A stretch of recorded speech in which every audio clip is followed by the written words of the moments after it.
periode akuntansi. Kemudian neraca saldo ini tidak memberikan bukti lengkap atas keakuratan buku besar.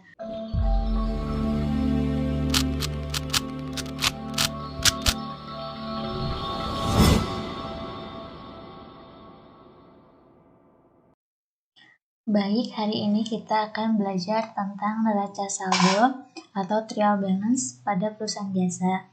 Yang akan kita bahas yaitu salon cantik. Sebelumnya, kita sudah belajar tentang jurnal pada perusahaan salon cantik dan buku besar pada salon cantik. Kalian bisa lihat video sebelum-sebelumnya.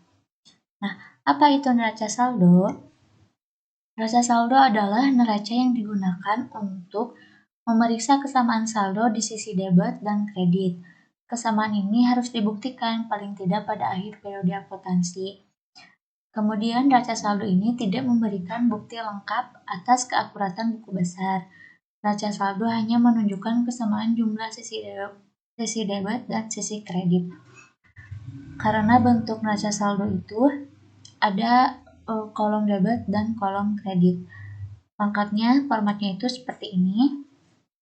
Di sini ada judulnya seperti biasa, terdiri dari nama perusahaan. Di sini kita nama perusahaannya Salon Cantik. Kemudian di sini ada judul pencatatan yang kita buat itu pencatatan neraca saldo atau trial balance. Kemudian di sini ada periodenya. Periodenya tanggal 30 Desember 2021. Di sini formatnya dalam ribuan rupiah.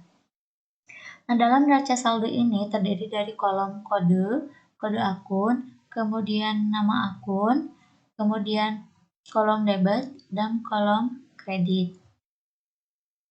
Nah, ini kodenya dari akun aset atau harta sampai akun beban. Di sini ada cash in bank, nilainya 55.400. Kemudian petty cash-nya 200. Dan seterusnya sampai ke beban.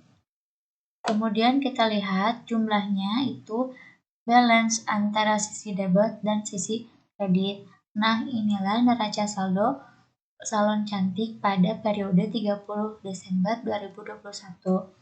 Sebenarnya nominal ini dari mana? Nominal ini itu berasal dari buku besar saldo akhir tiap akunnya. Jadi, kita membuat neraca saldo ini hanya memindahkan saldo akhir dari buku besar ke dalam neraca saldo. Kita lihat buku besarnya. Nah, ini buku besar tiap akun. Sudah saya kasih tanda yang biru.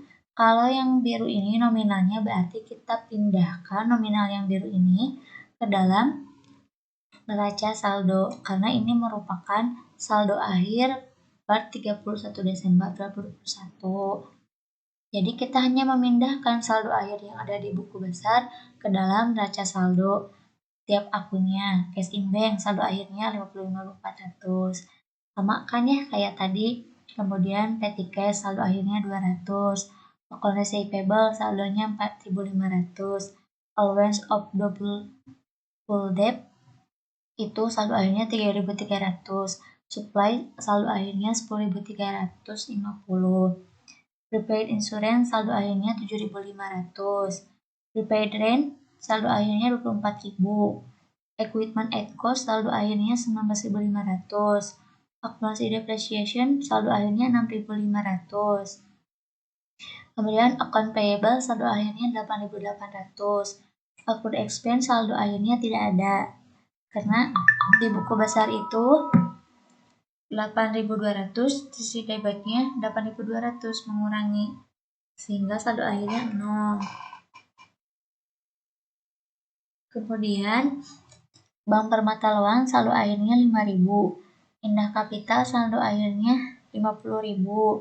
Indah Drawing saldo akhirnya 13.500. Bis Income saldo akhirnya 121.000. Nah, kemudian di sini ada akun-akun beban saldo akhirnya yang sudah kasih tanda biru ini. Nah, kemudian yang ini interest revenue saldo akhirnya 3.800, interest expense saldo akhirnya 2.000, dan bank service charge saldo akhirnya 600. Nah, yang dikasih tanda biru ini nominalnya kita pindahkan ke dalam neraca saldo seperti ini. Setelah dipindahkan, tiap akunnya ini tersusun rapi, sistematis, sesuai dengan nomor kode dan golongan akun. Setelah dipindahkan nominalnya, kita jumlahkan. Jumlah antara sisi debit dan sisi kredit itu harus balance. Seperti ini saldo akhirnya adalah 198.400. Nah, mudah bukan dalam membuat neraca saldo? Gimana, sudah paham? Semoga kalian paham tentang materi neraca saldo ini, karena membuat neraca saldo ini sangat mudah.